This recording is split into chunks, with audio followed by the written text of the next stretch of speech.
For people that don't know, I ruptured my Achilles in a preseason game. To be completely honest with you, this is the biggest challenge of my life and my career. One day I'll wake up super motivated, trying to take on the world, and then the next day I don't want to get out of bed. I don't want to even make myself breakfast. Each day is a battle. I'm trying to win each battle, and eventually I'm going to win the war. We think that obviously we always want to be playing, and if we have our starting 11 spot, even if we're hurting, we want to push through it. But sometimes you really got to listen to the body and take a couple of days off, whether it's the trainings or even a game off.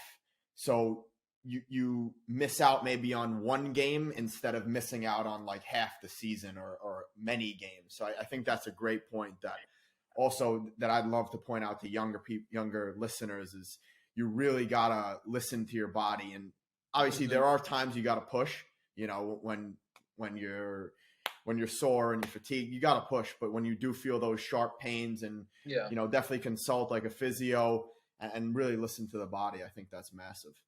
Yeah, 100%. There's definitely a difference between like feeling a little bit sore and you can't kick the ball. There's something in your quad or something like that. There's a big difference. And one bad decision really can, like you said, keep you out for 3, 4, 5, 6 months. And that's the one thing you're trying to avoid. For sure.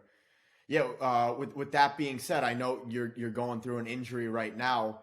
How are you kind of looking at that? I know that like we talked about, I think probably the best thing to build the mind, really go through that injury and take it step by step. But how have you kind of looked at that from a macro standpoint, and how are you dealing with it day to day?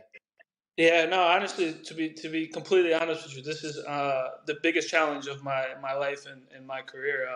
For people that don't know, I ruptured my Achilles in a preseason game, and that one is not a fun injury.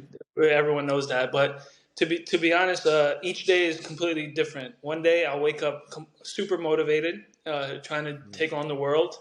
And then the next day, I don't want to get out of bed. I don't want to even, make myself breakfast. But what's helped me is I started the rehab process already. I'm going into the training facility. So I'm seeing the guys. I'm being around the team already. So that's really helped, my mental aspect. But it's tough, man. It's really tough.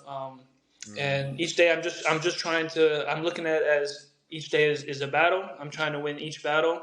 And eventually I'm going to win the war. But honestly, right now, it's feeling great. The wound is completely healed. And I already started my rehab, like I said. And little by little, I'm going to be on the road to the field again. Yeah, that's awesome, bro. How long is the expected till you're back? So, with the Achilles, it's tough. It really just depends on the athlete, on the person. And they give you a rough timetable, 6 to 8 months. But I flew out to New York to get the surgery done. One of a good doctor that was recommended by an old teammate. So I'm hoping, no pressure. I want to be back in 6 months. But my my goal, end of the tunnel is really to be 100%, fit, stronger than I was before this by next year in preseason. So I'm not trying to rush it. But you never know. I'm just going to listen to the body and see what happens. Yeah. I mean, like you said, I think it's huge to have big goals. And then I think the second thing to point out that's, you've had such a great career till this point, and the fact that you're vulnerable enough to say that there are some days that you're ready to smash the world, and then there are some days where you don't want to get out of bed, and that's just natural. We're human. You can't be a robot. Like, obviously, we listen to Kobe, we listen to these guys, and we want to be like them, but at the end of the day, we're all human. So I think, like you said, the most important thing is really listening to the body and then not rushing it.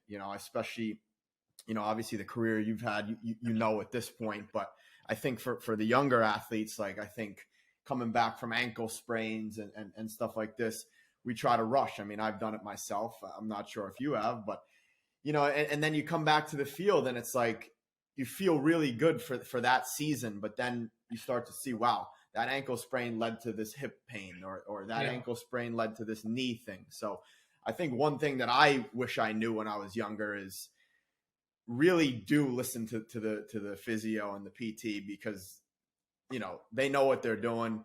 Don't rush back, and really take it step by step, you know? Yeah, for sure, man. And I think, for me, like you said, I've 100% done that. I've rushed back from injuries just to get on the field when I definitely shouldn't have. Yeah.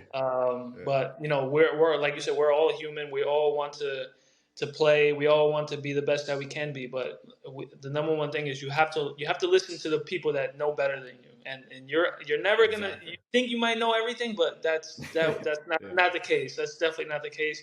But like you said, I'm guilty of it. I tried to fake pain, or I just tried to do whatever it took to get on the field when I know I shouldn't have, and then I end up costing my team a bad performance, and then I'm only hurting the team. I'm only hurting the coaching staff, so making everyone else look bad. So for me, it's the biggest lesson I'm learning from this is just to listen to my body. If I'm feeling good, I'm gonna go for it. If not, I need to take a step back and just rest.